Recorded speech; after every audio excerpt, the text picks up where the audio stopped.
Welcome to my channel. ఈరోజు అయితే మేము కొత్తగా ఛానల్ పెట్టాం. ఈరోజు మండే కాబట్టి ఫస్ట్ వీడియో సేమియా చేయబోతున్నాం. మీకు స్క్రీన్ మీద ఐటమ్స్ ఏమేమి కావాలో కనిపించే ఉంటాయి.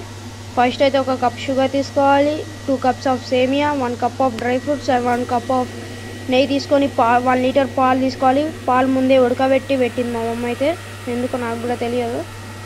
ఫస్ట్ అయితే స్టవ్ మీద గిన్నె పెట్టుకొని తర్వాత దాంట్లో నెయ్యి వేయాలి. నెయ్యి వేసిన తర్వాత కొంచెం వేడెక్కాలి. వేడెక్కిన తర్వాత డ్రై ఫ్రూట్స్ వేసి మొత్తం వాటిని వేపాలి. అవి వేగిన తర్వాత సేమియా వేయాలంట.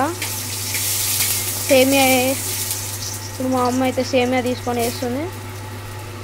సేమియా కూడా వేగాలి, మంచిగా వేగితేనే టేస్ట్ వస్తుందంట ఫ్రెండ్స్. మనం సేమియా వేగే లోపల మా ఇంటి దేవుని చూసి చూద్దామా ఫ్రెండ్స్. 1 2 3 ఇదే ఫ్రెండ్స్ మా దేవుడి గది అయితే మేము కబోర్డ్స్ పెట్టేసి వేసినాము. మా ఇంట్లో మీకు డౌట్ అవ్వచ్చు, ముస్లిం దేవుడు హిందూ దేవుడు కలిసి ఉన్నారని. మేము అందరినీ నమ్ముతాం, అందరూ మాకు ఒకటే. మా ఇంట్లో అందరినీ దేవుడిని ఒకటేలాగా చూస్తారు ఫ్రెండ్స్. మా సేమియా దగ్గరికి వెళ్దామా. మనమైతే వచ్చేలోపు మా అమ్మ అయితే నీళ్ళు పోసి వాటిని ఉడకబెడుతుంది.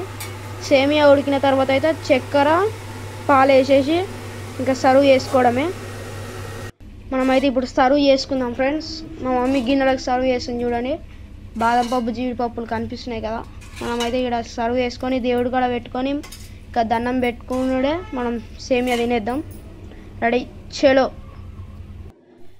వచ్చేసినాం. మనమైతే పెట్టేసినాం దేవుడి దగ్గర. మీకు ఈ వీడియో నచ్చినట్టయితే లైక్, షేర్, సబ్స్క్రైబ్ చేయండి ఫ్రెండ్స్.